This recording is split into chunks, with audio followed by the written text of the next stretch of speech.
Selamat malam ya teman-teman semuanya ya. Assalamualaikum warahmatullahi wabarakatuh. Selamat datang kembali di Weekly Outlook di akhir bulan teman-teman ya. Jadi seperti biasa Weekly Outlook kita akan menganalisa untuk menentukan bias weekly, bias harian untuk minggu depan. Apakah XAUUSD ini akan bullish atau akan bearish? Kita akan bedah secara teknikalnya teman-teman. Nah, karena hari ini Minggu 31 Mei 2026, jadi kita akan menganalisa dari time frame monthly-nya dulu ya teman-teman ya. Dari time frame bulanannya dulu. Agar apa? Agar kita mempunyai secara biasnya juga di monthly-nya. Secara garis bulanannya atau secara bias bulanannya itu apakah dia akan ke atas atau akan ke bawah teman-teman. Oke, sekarang bisa teman-teman lihat di time frame bulanannya teman-teman ya, di monthly-nya teman-teman. Monthly penutupannya dia berhasil mengambil yang namanya previous monthly low-nya ya teman-teman ya, dan dia sudah clear teman-teman ya. Dan bisa teman-teman lihat penutupan di time frame monthly-nya itu dia konfirmasi liquidity sweep ya teman-teman. Artinya di sini ada sumbu ketemu dengan sumbu yang artinya secara pola candle ada potensi untuk dia reversal. So jadi kita tandain di sini adalah monthly high-nya dan di bawahnya ini adalah monthly low-nya teman-teman. Berarti di satu bulan ini teman-teman target max teman-teman itu antara atas ini dan bawah ini teman-teman. Nah sekarang kita lihat berdasarkan weekly-nya. Oke, monthly. Secara monthly berarti kita punya pandangannya adalah ke monthly high-nya teman-teman. Oke, tetapi jika teman-teman lihat berdasarkan time frame weekly-nya, oke, weekly-nya ini bisa teman-teman lihat ada liquidity sweep atas dan ada liquidity sweep bawah teman-teman. Yang artinya ada adanya bias netral teman-teman. Tetapi jika kita melihat secara volume, apakah dia akan mendukung ke atas atau ke bawah teman-teman? Nah, kita lihat volumenya tadi di monthly. Di monthly itu mendukung untuk ke atas. Dan jika teman-teman lihat secara previous weekly low di minggu kemarin, penurunannya ini sangat tajam dan selaras dengan weekly outlook di minggu kemarin teman-teman, bahwasanya minggu kemarin itu dia akan menuju ke previous weekly low-nya dulu dan clear teman-teman, dia sudah touch weekly low-nya sampai ke bawah, kemudian dia kembali reversal ke atas dan dia meninggalkan sumbu teman-teman. Dia meninggalkan sumbu setelah dia berhasil mencapai targetnya yaitu di previous weekly low di minggu lalu. Sekarang kita tandain area PWH dan area PWL-nya teman-teman. Kita tandain dulu, ini adalah area previous weekly high-nya, kemudian ini adalah previous weekly low-nya. Nah, kalau teman-teman lihat seperti ini, apakah market ini akan ke bawah atau akan ke atas? Potensinya kemana?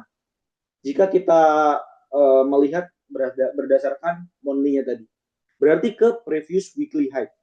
Walaupun area atas ini dia sama-sama liquidity sweep, sumbu ketemu dengan sumbu. Apa yang mendorong dia ke atas? Kita lihat tadi di time frame monthly-nya, teman-teman. Nah, sekarang kita akan lihat berdasarkan daily-nya. Apakah daily-nya akan menuju ke PWH-nya atau ke PWL-nya? Kita lihat. Oke, kita rapikan dulu, teman-teman. Ini kita hapus dulu ya. Bisa teman-teman lihat di hari Rabu ke Kamis kemarin, penutupannya itu sumbu ketemu dengan sumbu dan bisa teman-teman lihat di hari Jumatnya, makanya saya bilang biasnya itu bullish karena apa? Karena di penutupan hari Kamisnya itu dia melakukan liquidity sweep-nya teman-teman dan dia menuju ke previous daily high di hari Kamisnya. Dan penutupan candle-nya di hari Kamisnya dan hari Jumatnya itu apa teman-teman? Sumbu ketemu dengan body. Yang artinya adalah secara bias di hari Senin mendukung untuk dia melakukan kenaikannya menuju ke tadi apa? Previous weekly high, dan di sini ada yang namanya PDH atau previous daily high teman-teman.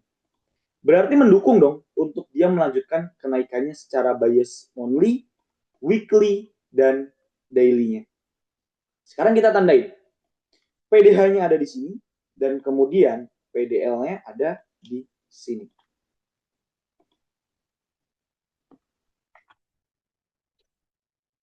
Oke, kita ambil kesimpulan berarti bias daily-nya selaras atau sejalan dengan bias monthly dan weekly, teman-teman. Kita lihat secara 1 jamnya. Jika teman-teman lihat secara pola struktur marketnya, guys, struktur marketnya ini bullish ditandai dengan adanya apa? Market structure shift di sini, ya kan? Dia di sini ada stop hand-nya, oke, secara struktur market, kemudian dia impulsif ke atas, dan inilah area apa, teman-teman? Konfirmasi market structure shift-nya. Bisa teman-teman lihat, kita bedah di minggu lalu ya teman-teman ya. Gap ke atas ini, ya kan, secara Judah swing, ingat hari Senin, Judah swingnya dia ke atas, teman-teman. Dan selalu saya bilang, ketika dia Judah swingnya ke atas, hati-hati. Pasti kita akan mengikuti FVG ini, teman-teman, untuk kita ambil buy. Dan ternyata apa? Dia melakukan bearish-nya, teman-teman.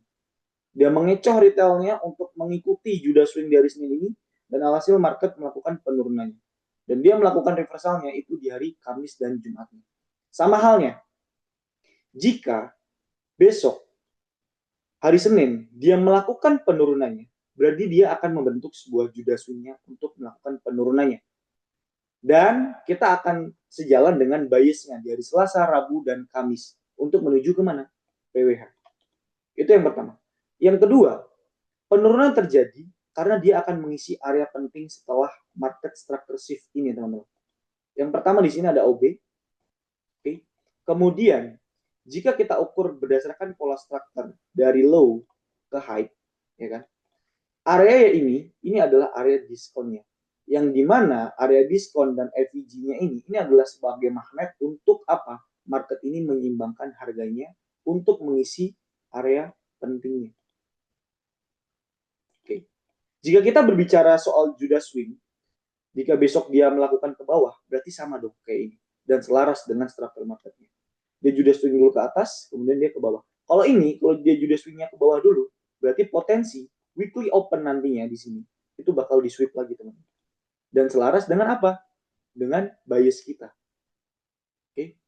Bagaimana kita menentukan sebuah zona-zona ketika sebuah terjadi apa? Bagaimana kita menemukan sebuah zona ketika terjadinya pola seperti ini, teman-teman? Di mana letak zona-zona safety-nya? Kan kayak gitu. Yang pertama, kita ukur berdasarkan 1 jamnya dulu. 1 jamnya di sini ada MSS, oke? MSS dan ini area diskon berdasarkan premium diskon dari low ke high yang ini. Di sini ada order block 1.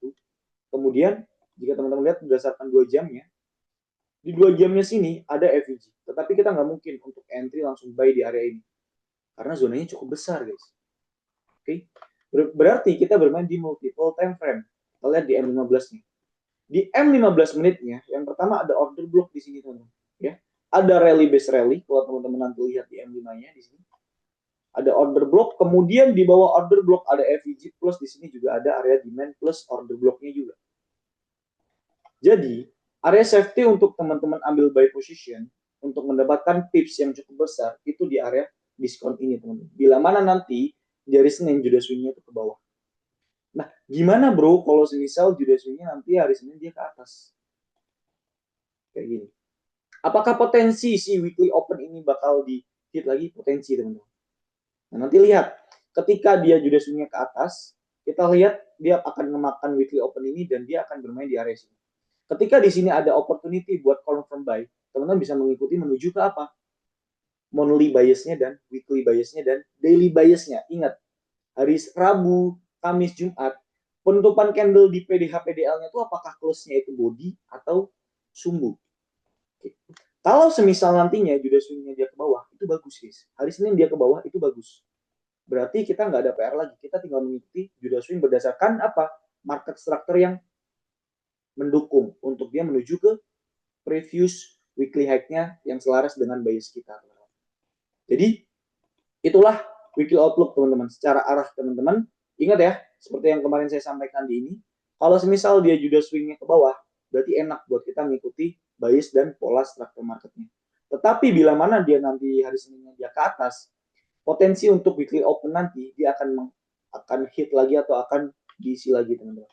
Atau akan melakukan penembusannya lagi. Penembusan terjadi, berarti sebagai magnet dia akan menuju ke weekly open-nya. Kemudian kedua, dia akan menuju ke area penting ini. Dan apakah nanti di area diskon ini secara HTF-nya akankah ada konfirmasi untuk bullish-nya atau dia akan continue ke bawah, teman-teman.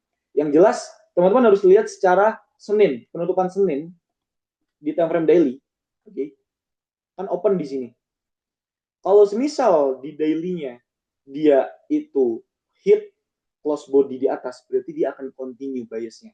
Oke. Tetapi kalau semisal di hari Senin dia ke atas tapi penutupannya hanya sumbu ketemu dengan sumbu seperti ini guys, atau seperti ini, tapi case-nya ini bearish, berarti dia akan bermain lagi untuk ke bawah. Jadi harapannya adalah teman-teman melihat penutupan close candle di Seninnya seperti apa, di Selasanya seperti apa, Rabunya seperti apa, apakah sejalan dengan weekly biasnya atau sejalan dengan monthly biasnya, teman-teman. Itu pandangannya. Nah, jadi menurut analisa saya, minggu depan itu potensi untuk bullish jika kita lihat berdasarkan struktur pada saat ini, teman-teman. Tetapi bila mana ada perubahan di hari Rabu atau Kamis, ikuti bias daily high dan daily low, teman-teman.